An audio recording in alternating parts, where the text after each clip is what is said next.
There are moments when you look around and see people who are clearly less skilled, less knowledgeable, or less experienced than you stepping onto the podium of victory. They are not necessarily better, but they act as if winning is their default right. They speak without their voice trembling. They meet your gaze without wavering. They walk as if the entire path was created for them to pass through, and the world believes it. No one pauses to verify whether their abilities are real, because the certainty they project becomes evidence stronger than any argument. Meanwhile, you stand on the sidelines, waiting for the perfect moment, the perfect words, or the perfect mood before daring to step forward. And while you are still weighing your options, the opportunity has already been taken by someone who simply dared to show up first. The cold truth is that the world does not reward the most capable.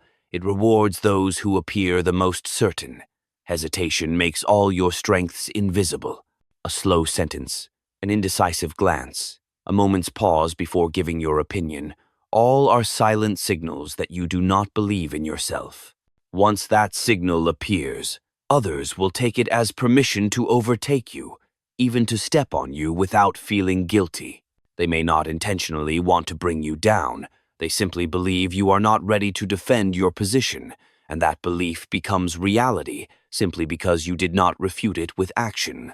Out there, certainty is an invisible weapon. It makes others follow you, believe in you, or at least be cautious of you. Conversely, hesitation turns you into easy prey. An ordinary person who dares to look someone straight in the eye and speak in a tone that cannot be interrupted will be heard, even if their content is nothing extraordinary. Meanwhile, an exceptional person who speaks with a tone of permission will be brushed aside simply because they give no reason for others to stop and listen. What makes this reality so ruthless is that you cannot use "I'm better" as an excuse for losing. The world does not operate on a fair scoreboard. It operates on perception. And perception is shaped by the signals you emit, not by your resume. If you appear certain, others will assume you are trustworthy. If you appear hesitant, they will assume you are weak. It's that simple. This mechanism explains why many people who are far from remarkable still advance far. They understand that confidence does not have to wait until you are good enough. It can be deployed immediately as a strategy to claim ground. They do not stand at the starting line waiting for their skills to catch up. They use certainty itself to clear the path and let their abilities follow.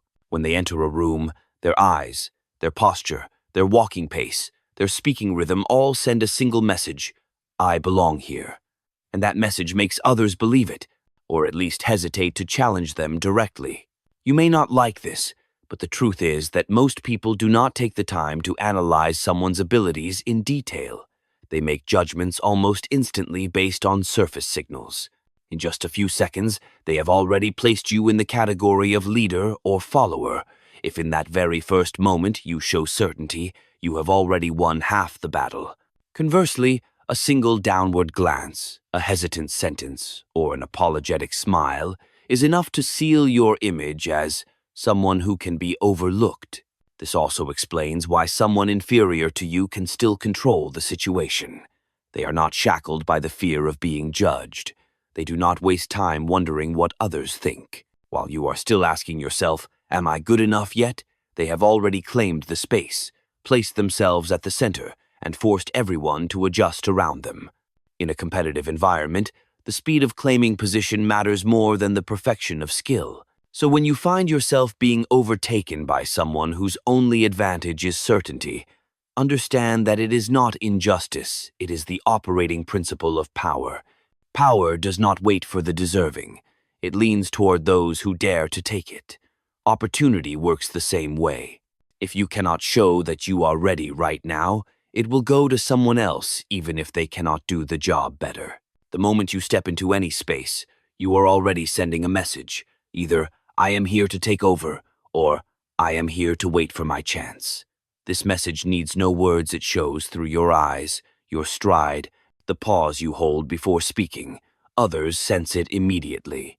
And once they have placed you in the second group, reversing that impression is almost impossible. This harsh reality is not to make you pessimistic, but to make you alert. Do not wait until you are good enough to appear certain. Appear certain now, and use that certainty to force your abilities to rise to match it. In the game of power, the one who shows confidence first will open doors that someone more skilled but slower will never even see. And from that moment on, the outcome is no longer decided by who is better, but by who stepped in before the door closed. Confidence is not a gift bestowed upon a lucky few. It is a tool, a weapon, something you can train and deploy with intention. When you see it as an inborn quality, you unintentionally turn yourself into an outsider, waiting until you are enough before daring to step in. But when you see it as a weapon, you understand that anyone can pick it up and use it to gain an advantage, regardless of where they start. Power does not wait for the perfect person. It leans toward those who project certainty, because certainty deceives human instinct. When someone appears to have absolute faith in themselves, others will assume they have a legitimate reason to believe it. They do not pause to analyze, they respond emotionally, and those emotions are guided by strong, decisive signals. Confidence can overpower skill in the short term. An ordinary person who speaks and acts as if they are already in control of the situation will be given opportunities more easily than a highly capable person who speaks in a tone of permission. In a competitive environment, the one who claims the floor first, the one who takes the initiative first, gains the advantage. And that advantage can quickly turn into real power, because once an opportunity has been taken, it rarely returns. The essence of confidence lies in how it shapes perception. People do not see your entire self, they only see the part you reveal. If that part radiates decisiveness and certainty, they will assume the rest is the same. Conversely, even the smallest crack of hesitation will make them question everything. This is what makes confidence both the armor that protects your reputation and position, and the sword that opens the way forward. Many fail because they confuse confidence with comfort. They believe that confidence only appears when they feel ready. In reality, it is the opposite. Confidence does not wait for a feeling, it is triggered when you act even while still unsure. It is the decision to step onto the stage, to speak up, to state your point, to hold eye contact, and keep your voice steady no matter what you feel inside. The feeling of readiness comes later, as a reward for action, not as a prerequisite. That is why confidence must be treated as a combat skill, not a mental state. You train it by putting yourself in situations where you must display certainty. You discipline yourself not to apologize unnecessarily, not to over-explain, not to shrink yourself to please others. Every time you resist the instinct to ask for permission, you are sharpening your weapon. And like any weapon, confidence has a deterrent effect. Others will think twice before challenging you if they sense you will not back down. This does not come from shouting, boasting, or showing off, but from consistency in how you present yourself. You walk into a room without rushing, with eyes that do not seek approval, with a voice that leaves no space for interruption. You act as if you already hold the highest position, and over time, people begin to treat you that way. The danger of confidence lies in the fact that it can be used against you if you do not possess it. Others will exploit your lack of certainty to dominate, even to claim the space you should rightfully occupy. You may be more skilled than they are, but if you reveal even a trace of self-doubt, they will seize it immediately, not because they wish to harm you, but because human instinct respects visible power, not hidden potential. Confidence, therefore, is no longer a soft concept or a pleasant breeze you can hope for. It is a sword you must forge, sharpen, keep at your side, and know when to draw. Once you know how to wield it, every confrontation tilts in your favor from the very start. And if you sustain it long enough, even before your skills are fully developed, the world will still default to placing you in a leadership position. The only question left is, where do you want to stand? At the front, where the one holding the weapon leads the way, or at the back, where the one waits for the perfect conditions before moving forward? If your answer is the front, you must treat confidence as a mandatory weapon. You will not always feel ready, but you can always act as if you are ready. And when that action becomes a habit, you no longer have to pretend because you have truly become the embodiment of certainty. Those who possess this weapon do not have to be the best to win. They only need to show up with a weight that makes everyone believe that victory is inevitable. And that belief, once formed, will clear the way for them further than any degree or achievement ever could. Inside every person exists someone who has been programmed long ago, always seeking to please, always waiting for orders, always asking, "Is that okay?" This is not your true nature. It is the servant within, a product of social conditioning, of reward and punishment rules that have shaped you since childhood.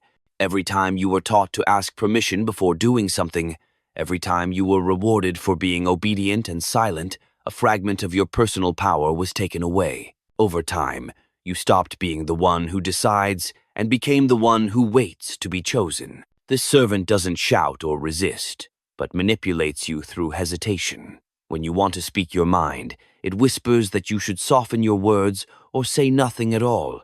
When you want to move forward, it pulls you back and makes you wait for the right moment. When you are ready to act, it reminds you that you might make a mistake, be laughed at, or lose favor. It exists to keep you safe, but it is the safety of someone in chains, never stepping beyond the boundaries allowed. The problem is, the world does not reward obedience. It only responds to signals of strength. If the servant is still alive within you, it will force you to send the opposite signals, avoiding eye contact, lowering your voice, shrinking your posture. The moment any of these signs appear, others will place you beneath them. Not because they are cruel, but because humans are wired to rank each other according to certainty and presence. To eliminate weakness at its root, you must kill this servant. No negotiation, no delay. This does not happen through positive thinking alone. It requires deliberate action that goes against the submissive instincts you were trained to obey. Every time you want to withdraw, expand instead. When you want to explain yourself to be accepted, stay silent. When you feel like apologizing for your existence, replace it with a steady, direct gaze. This is not just behavior change, it is the process of reprogramming your identity. Killing the servant within means rejecting every act of self-minimization. This includes habits you believe are polite but are in fact surrender, nodding excessively, forcing a smile to smooth things over, constantly saying, "Maybe," "I think," or "if it's okay." These words and gestures are not harmless. They are confirmations that you are willing to stand under someone's authority.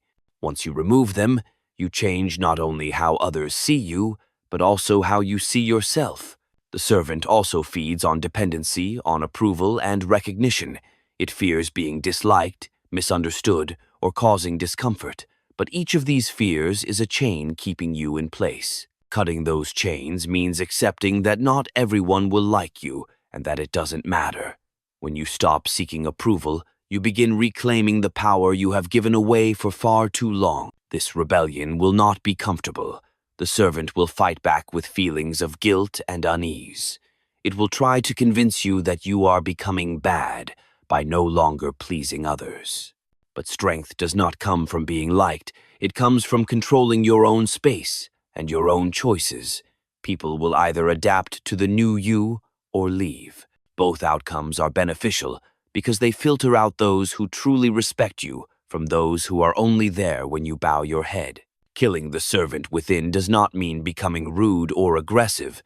It means no longer asking permission to exist. You have the right to walk with purpose, to speak decisively, to claim space without needing to prove yourself. When you bring that energy into every action, you send the unspoken message that you are not here to request a place, you are here to claim it. Observe the people who impress you from the first second. They are not in a hurry to seek agreement, nor do they constantly check others' reactions. They show up as if everything already belongs to them, and others adjust accordingly. The difference between them and the majority is not some innate stroke of luck, it is that they killed the servant within long ago. They do not let submissive instinct dictate their eyes, their voice, or their decisions. If you keep that servant alive, it will take away every opportunity you could have claimed. It will ensure you are always the supporter, never the leader. But when you dare to cut it out, you will find an empty space, and that space is where a stronger self is born. This self does not ask permission to exist, does not fear being disliked, and never lowers itself to be accepted. Killing the servant within is the ultimate act of liberation. It turns you from someone who waits into someone who acts, from someone who asks into someone who decides. And once this process is complete, no one can ever drag you back into the collar of submission. You will walk with a certainty that cannot be faked, and the world will be forced to treat you as the one in command, because every trace of weakness has been erased at the root. True power does not lie in the volume of your voice, but in the way you command attention even before you speak a single word. A dangerous person walks into a room without introduction, without display, yet the atmosphere shifts instantly.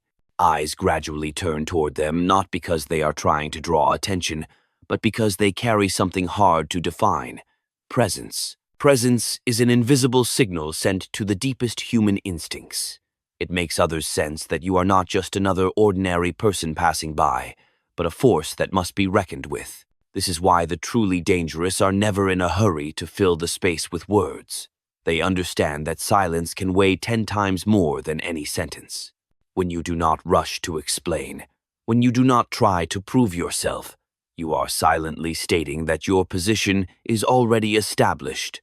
In every power environment, the one who talks the most is rarely the one who truly leads. The one who controls the atmosphere is the one who speaks little but at the right moment. They observe, letting others reveal their needs, ambitions, and weaknesses. They move slowly, as if time is on their side, as if nothing compels them to rush. And it is precisely this deliberate slowness that forces others to adjust their pace to match theirs. Strong presence begins with the body. The way you stand, the way you walk, the way you occupy space sends a message louder than words. Stand tall but not stiff. Walk steadily but without noise. Keep your gaze steady but not intrusive. When your body broadcasts that you are in control, the minds of those around you will automatically yield. The weak often believe that to be noticed, they must speak constantly, filling every gap. In reality, this only makes them predictable, easy to read, and easy to dismiss. A dangerous person knows that every time they speak, they are wagering their authority. That is why they do not talk to fill silence. They let silence work for them. When silence comes from someone with weight, it is not emptiness. It is an invisible pressure that forces others to respond. Presence is not flashy display or a fake intimidating stare. It is the fusion of calm and control. Calm because you are not pulled into the chaotic rhythm of the crowd. Control because you know every action, however small, is being noted. A dangerous person never lets themselves send signals of weakness. No scanning the room for approval. No awkward smiles to smooth things over. No constant fidgeting out of nervousness. Part of the power of presence lies in the ability to make others question their own standing when next to you.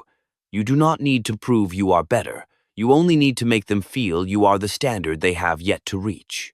This does not come from bragging, but from standing firmly in your power, from remaining unfazed by both praise and criticism, from refusing to chase attention and instead letting it come to you. Notice those who truly hold power in any setting. They are not always at the center, but when they move, people instinctively make way. They do not need to interrupt, but when they start speaking, all other sounds stop. This is not the result of trying to stand out. It is the inevitable outcome of continuously projecting certainty and never lowering themselves for acceptance. Strong presence is also a shield. It reduces the number of people who dare to challenge you, not because you threaten them, but because they sense that such a challenge would yield no benefit. And even if someone decides to test you, they will do so cautiously, knowing you see more than you reveal. When you build this kind of presence, you no longer need words to seize the initiative. You walk in, and the entire room shifts toward you. Everything you say afterward merely confirms the power others already felt from the start. This is what sets a dangerous person apart. They do not ask for attention. They make attention obey. Once you master the art of presence, words become secondary. Your weight comes from the space you command, from the way you make others feel when they are near you. And when that is established, every word you speak, no matter how few, can alter the entire course of events. Because by then, everyone already believes you are the one worth listening to, even before you open your mouth. People often think power lies in the content of their words. The harsh truth is that content accounts for only a small part.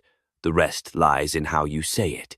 The same sentence, if delivered with decisiveness, at a steady pace, without a trace of doubt, will be received as a command.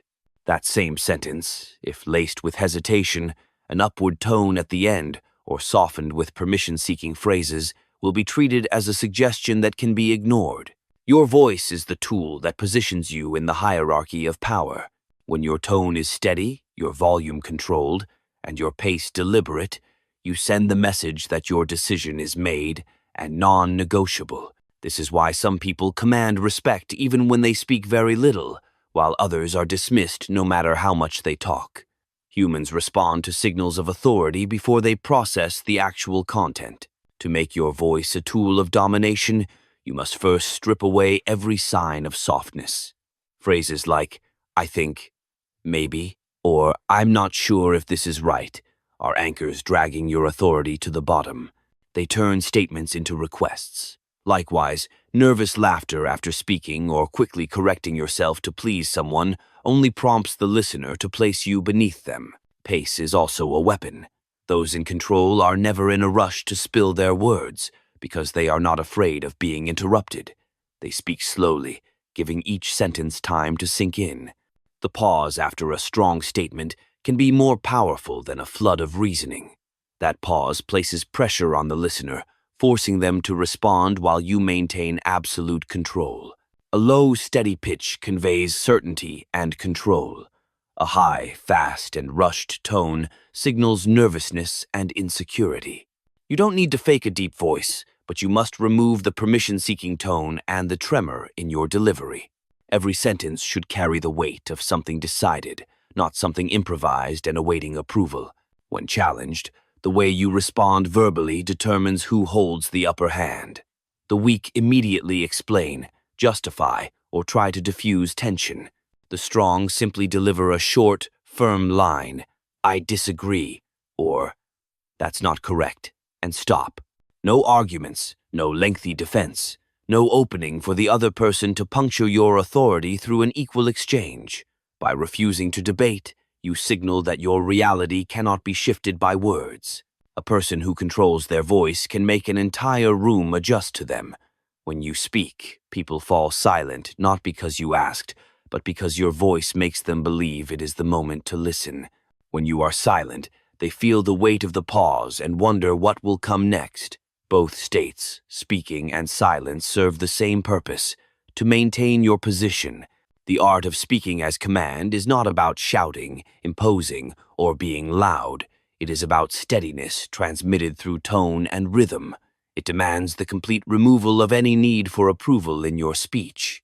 You do not speak to be agreed with, you speak to establish reality.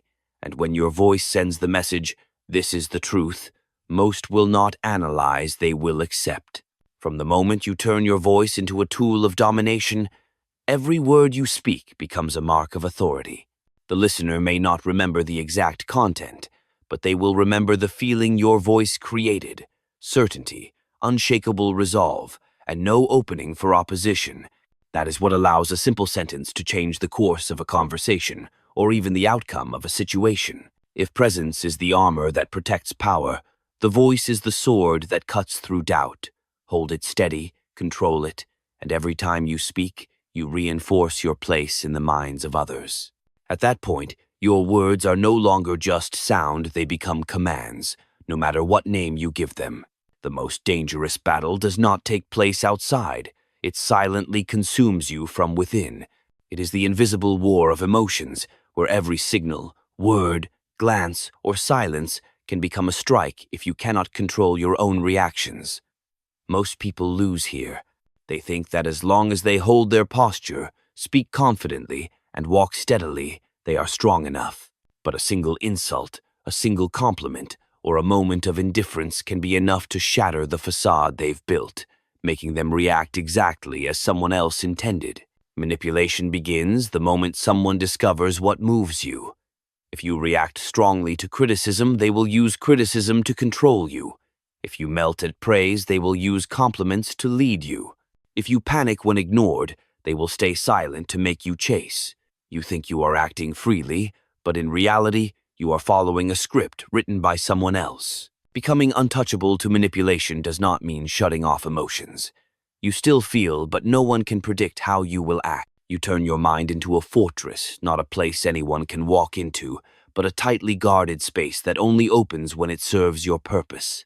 This demands absolute discipline in how you receive information and how you choose to respond. When insulted, don't rush to strike back. Instead, observe. Treat it as data. What do they want by saying this? What are they hiding? When praised, don't immediately assume it's goodwill. Ask yourself, why now? What do they expect from me after this praise? When ignored, don't let instinct pull you into a chase. Become even colder, letting your absence turn into an uncomfortable void they must face. Those who cannot be manipulated never let their reactions become tools in someone else's hands. They don't hurry to clarify, justify, or seek understanding. They know that every explanation puts them in a weaker position because they are trying to be accepted in someone else's reality instead of holding their own. A key rule in the invisible war is never to reveal your weaknesses. Let others speak first, so they expose their needs, ambitions, and fears. You remain silent and observe, because the one who speaks most often reveals the most. When it's your turn, say just enough to steer the direction, never enough to be exposed. What makes you untouchable to manipulation is consistency. When you maintain the same stance regardless of changing circumstances, whether praised or criticized, noticed or ignored, others eventually realize there is no way to control you through emotion. And once they understand that, they stop trying. Emotional discipline is also a shield against subtle attacks. Delaying your reaction gives you time to analyze, turning emotions into tools instead of chains. Anger can become energy for precise action. Hurt can become motivation for self-upgrade. Doubt from others can become a pause that allows them to make mistakes. The manipulated always play on someone else's field. The untouchable forces every game to take place on their own field where they set the rules, control the pace, and decide when to strike. They don't win through explosive reactions. They win by letting the opponent run out of patience, lose their strategy, and ultimately lose control. The invisible war will never end because anyone can test your defenses at any time. But once you've built the habit of not reacting unconsciously, every test becomes an opportunity to reinforce your reputation as unshakable. Over time, you become someone no one wants to engage with on an emotional battlefield because they know you will never give them the controls from the inside. At that point, you are not just stronger, you are an enigma, and an enigma always inspires more caution than someone predictable. Being untouchable to manipulation means you've already won before the game begins because no one holds the map to your weaknesses. Rejection is a mirror reflecting the value others see in you. If they can say no to you easily, it means that in their eyes, losing you carries no cost. Harsh as it sounds, this is invaluable data. Most people react instinctively. They feel hurt, argue, or try to win back approval. Doing so only reinforces their lower position. The correct way is to turn the moment of rejection into a springboard to increase your power. Step 1. Do not reveal the wound. The first emotion after rejection is a blow to your pride, but in that instant, you must choose to keep your expression and tone unchanged. Any sign of hurt is an invitation for the other person to strike deeper. Remaining calm unsettles them. They don't get the reaction they were hoping for. Even if a storm rages inside you, the outside must remain a still lake. Step 2. Withdraw as a strategic strike. Your presence is an asset. When rejected, pull it back immediately. No explanations, no weak signals like "I understand" or "it's okay." The sudden absence forces them to confront the void you leave behind. When a source of value disappears, people start to feel its weight. Step 3. Reframe the story. Rejection only weakens you if you accept the role of the discarded. Switch the role in your mind instantly. You were not pushed out. You chose to walk away. You didn't lose an opportunity. You were filtering who deserves to stay. See rejection as a test. They just failed. When this story is fixed in your mind, you keep your position and avoid falling into the trap of self-diminishment. Step 4. Turn rejection into strategic data. Every rejection contains information, what they don't value in you, what weight they haven't felt, or how they've misjudged your worth. Instead of reacting emotionally, record it and use it to adjust your position, image, or how you present yourself. Rejection is not an end. It's a map showing you where to increase your influence so that next time, no one feels confident enough to say no. Step 5. Weaponize your return. Do not seek revenge or try to teach them a lesson immediately. Let time do the work. Let distance make your value grow. When you return, there's no need to reference the past. Your upgraded, sharper presence is the answer. The discomfort they feel when they see you succeed is proof the power dynamic has shifted. A calm glance or even complete indifference will make them realize they've lost access to something now beyond their reach. Turning rejection into power requires cutting off the need to be understood. You do not need them to know why you are silent or why you left. You do not need them to acknowledge your worth. The goal is to shift the balance so they start questioning their own choice. When curiosity and regret begin, you've already won. The key is ensuring every move is deliberate. No instant reactions, no rush to fix your image. You are building scarcity, and scarcity needs time to take effect. When you return, you appear in a position no longer equal, and it is this gap that becomes the ultimate reply. Every rejection is a test. The weak see it as humiliation. The strong see it as an opportunity to upgrade themselves and the order around them. When you apply all 5 steps, you are no longer someone waiting for permission. You become the one who controls access. And once that control is in your hands, no one can easily take it back. When every external layer has been forged from presence, voice, and emotional control to the ability to turn rejection into advantage, what remains to be protected is the core, identity. This is not the image you construct for others to see, but the internal structure no one can touch, alter, or break. When this identity becomes untouchable, your power no longer depends on position, reputation, or temporary support. It becomes absolute power, rooted in who you are. An untouchable identity is not built on promises or slogans, but through a series of consistent decisions that go against the need for approval. Every time you refuse to react from immediate emotion, every time you hold your ground under pressure, you are fortifying the foundation. Others will try to sway you with praise, attack you with criticism, or isolate you with silence. But when you do not shift under any tactic, they are forced to accept that you are beyond their control. The pinnacle of domination is not in making others fear you, but in making them realize they cannot predict you. A predictable person is an easy one to break. But when your reactions cannot be anticipated or placed into a fixed pattern, others are compelled to keep their distance and respect the boundaries you set. You do not need to display power through showmanship. The sheer stability of your identity is enough to create an invisible pressure. To reach this state, you must cut off 3 dangerous habits. First, the need to explain. Every time you try to make someone understand, you admit that their approval holds value to you.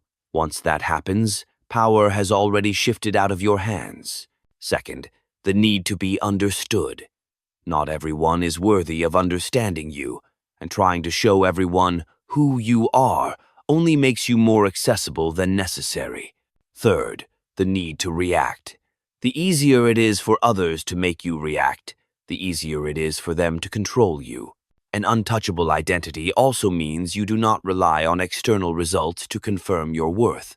Success or failure, praise or criticism, support or lack thereof, you maintain the same way of walking, speaking, and showing up. When you are no longer swayed by the undercurrents of your environment, you become the rock against which every tide must break. Domination at this level is also liberation. You do not need to chase to be chosen, nor do you have to keep yourself within someone else's framework to exist. You are the one who sets the rules, not the one adjusting to fit theirs.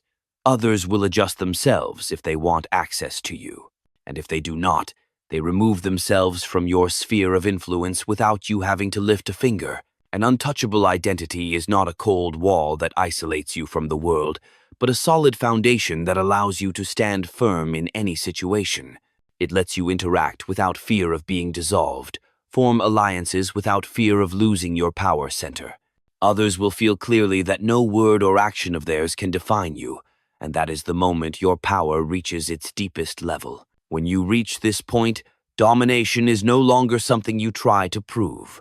It radiates from the way you exist. You walk into any space without seeking approving eyes. You leave without feeling the need to justify your exit.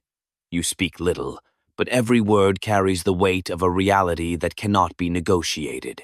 You do not need to win every small battle because you have already won the greatest one, keeping your identity intact against every test. This is a peak few ever reach, because it demands severe discipline and detachment from common emotional needs.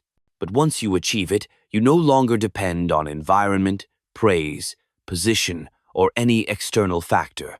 You belong entirely to yourself, and that is what makes you a force no one can manipulate or overthrow. The untouchable identity is the final shield and the ultimate spear. When you possess it, you do not need noise to be noticed, arguments to be right, or constant presence to prove power. You exist, and that existence alone is enough to shift the atmosphere, change the outcome, and alter how others behave within your reach. That is the true pinnacle of domination,